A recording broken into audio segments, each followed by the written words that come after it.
As you know, some of the most popular cars on the market today are compact crossovers. They are, in a sense, the new midsize sedans.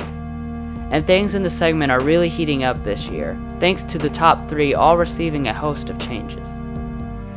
In this comparison, we will be looking at two of those models, the all-new 2017 Honda CR-V and the refreshed Nissan Rogue. We will cover all of the important aspects of the vehicles and award points along the way. I will keep things as objective as possible, but some points will be based on my first-hand experiences with the vehicles. Let's get started.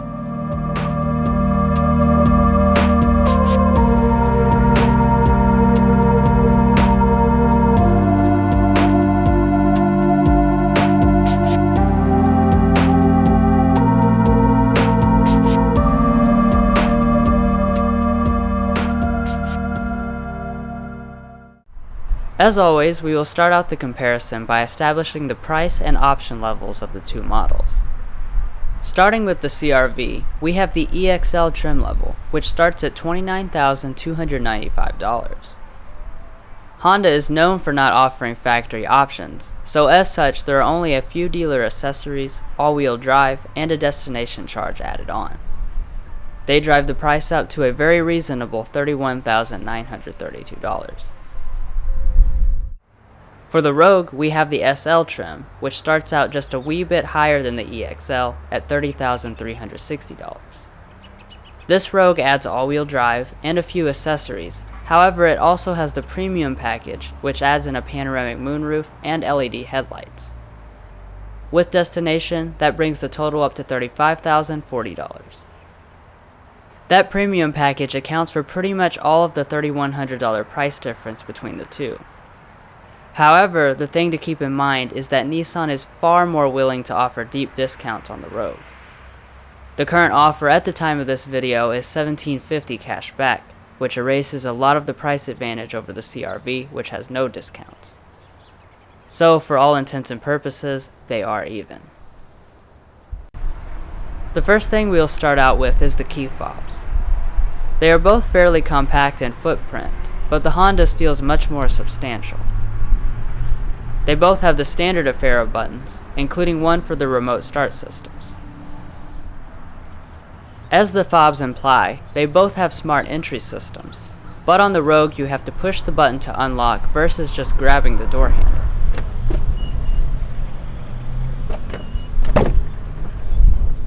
This, along with the nicer key fob, give the smart entry point to the CR-V. Now let's pop the hood and compare what powers these two.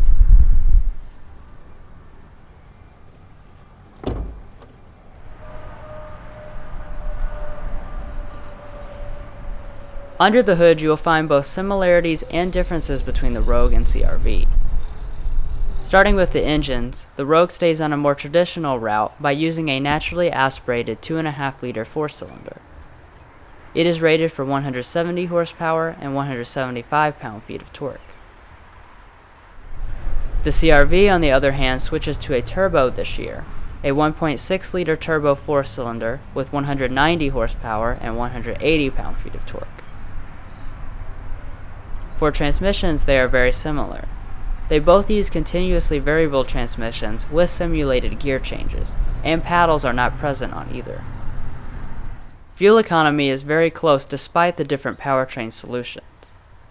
The all-wheel drive Rogue comes in at 25 city, 32 highway, 28 combined, while the CR-V manages 1 mile per gallon better at 27 city, 33 highway, 29 combined.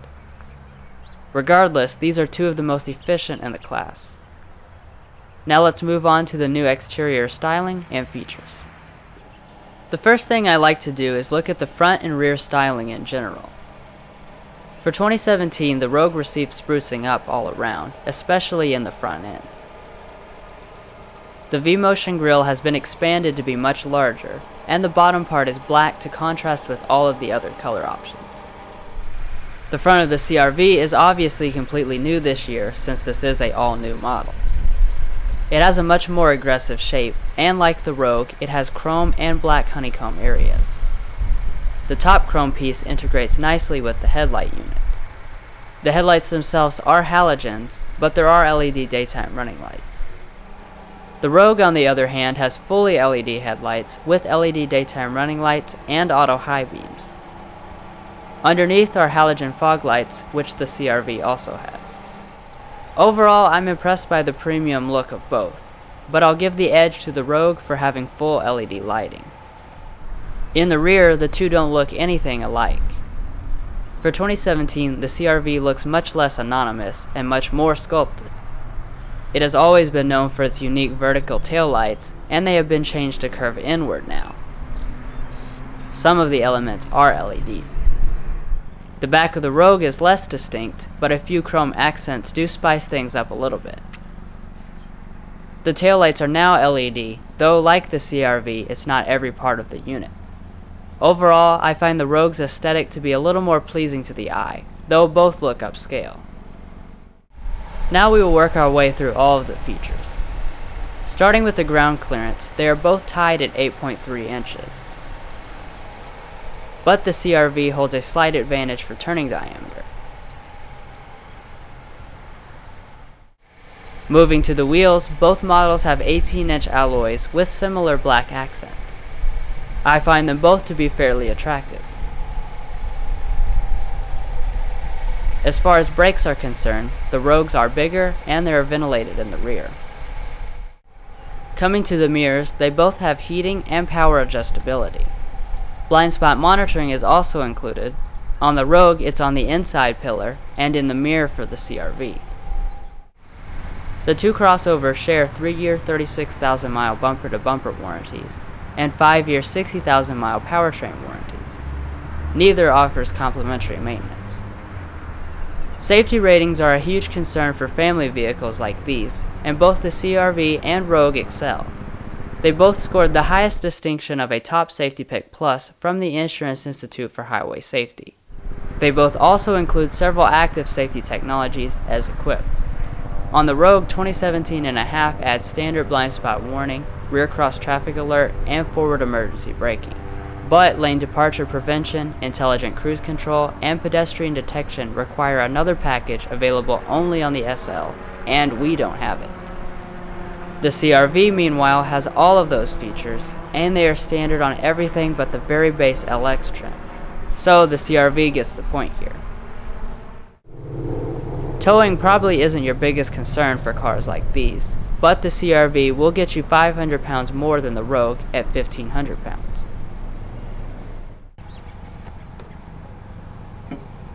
The Rogue has a 14.5 gallon fuel tank, while the CR-V has 14. Interestingly, that half-gallon deficit causes the slightly more efficient CR-V to get an identical fuel range to the Rogue at 406 miles. Both use regular grade fuel.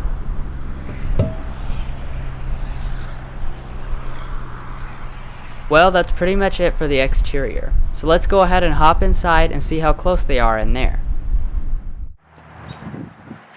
Both these models' interiors have seen a ton of improvements over the previous iterations. Starting with the Rogue, we have the charcoal perforated leather interior. A fancy quilted tan leather interior is optional on the Platinum Reserve package. Moving to the CR-V, we have the gray perforated leather interior, and there is no special interior packages even on the Touring. As far as the seats themselves, the CR-V has an impressive 12-way driver's seat, compared to the 8 ways for the Rogue. They both have 2-person memory functions and seat heating, though the CR-V has an extra stage.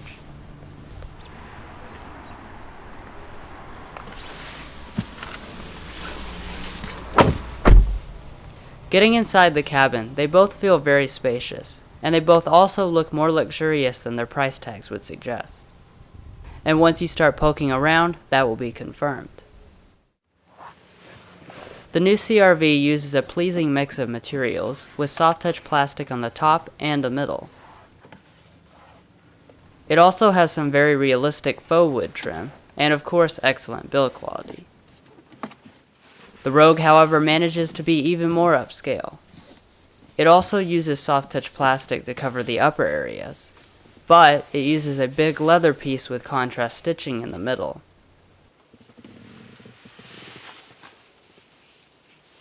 It also adds some more of that leather down where your knees might touch the dash, which is something usually reserved for luxury vehicles. The Rogue gets the point here. In regards to the door trims, they are both very pleasant to look at and to touch. The CRVs, however, will get the nod here, because it has more extensive use of leather, and I prefer the fake wood to the fake carbon fiber in the Rogue. As one would expect, these high-end models have push-button start. They also both feature 7-inch touchscreens with very different software. But first, let's listen to their audio systems.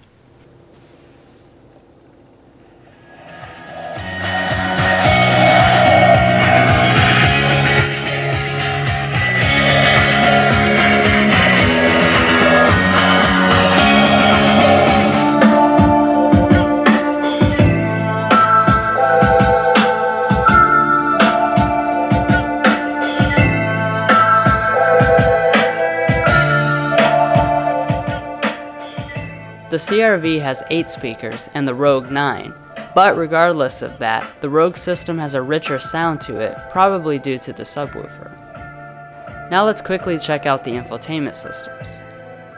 We will start with the Rogue. Unfortunately, this system was not one of the areas they chose to update in 2017. Getting around the system can be a bit tricky because there is no home screen. A lot of the functions can only be accessed by cycling through the physical buttons. So it reminds me of the days before touchscreens. It does have standard navigation, and the screen is relatively responsive, but it is also very dim, even on max brightness. Some other Nissans, like the bigger Murano, use a totally different system which doesn't have these problems. I wish Nissan would have put that into the Rogue instead. On the complete opposite side of things, you have the CRV. Honda redesigned the interface to be easier to use and put it on a bright and responsive screen. Some of the graphics aren't the best looking, but it is undoubtedly easier to use with shortcut buttons on the side, a status bar on the top, and a home screen with all of your apps in one place. It doesn't have integrated navigation like the Rogue, but it makes up for it by having Android Auto and Apple CarPlay, both of which allow you to use their navigation functions. Overall, the CRV definitely takes the point for infotainment. Moving to the gauges, the two are very different but both good.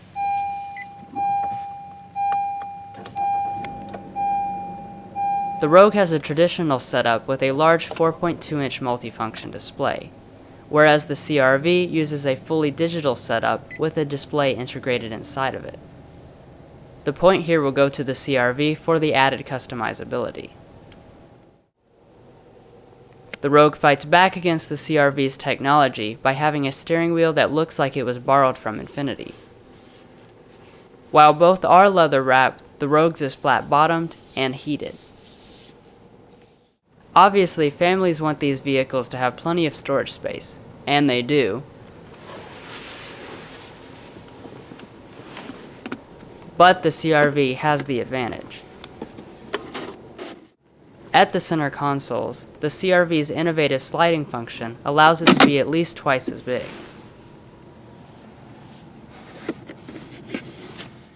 Above, they have smaller areas for cell phones or keys, but overall, the CRV gives you more versatility. Part of the reason why that is because the shifter is mounted up here out of the way.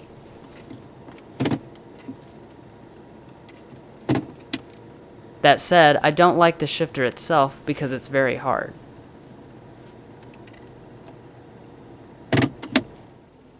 The Rogue's is leather wrapped and feels much better in the hand.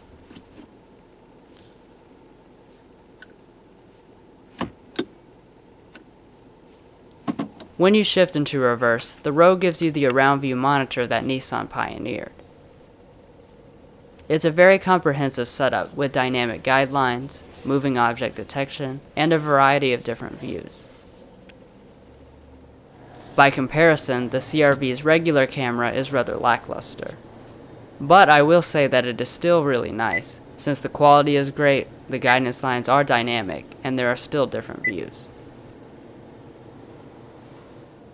In addition, I do want to point out the fact that the CR-V has a brake hold feature, which would allow you to take your foot off the brake pedal when activated. That's handy at red lights when you want to reach and grab something. Both models have auto-dimming rearview mirrors with built-in HomeLink universal remotes, or above it in the roof. At the EXL level, the CR-V has a moonroof standard, but it's only the traditional size. The Rogue, on the other hand, gives you a panoramic one. It does still open, and you have a power sunshade. So overall, the Rogue has a little more pizzazz.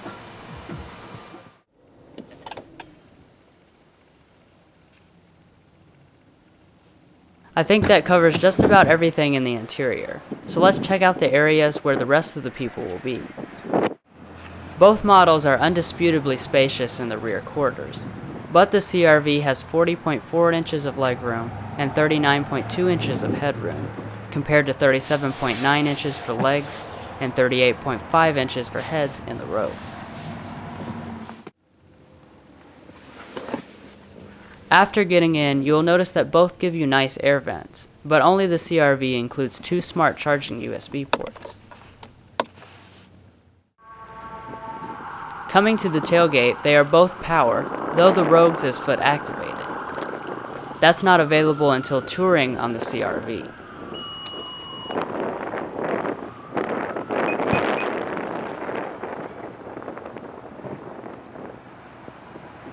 When the tailgate opens, you will find 32 cubic feet behind the second row and 70 cubic feet with them folded on the Rogue. The CR-V again offers more space at 39.2 cubic feet with the second row in place and 75.8 cubic feet with it folded. It's not all bad for the Rogue's cargo bay, however, because it has an available third row or this awesome divide and hide floor. This is really neat, and it makes the cargo area incredibly versatile. The last thing I will mention is that the CR-V has a 4-way power passenger seat, whereas the Rogue has a manual seat. Anyways, that wraps up our comparison between two of the most popular vehicles in the US.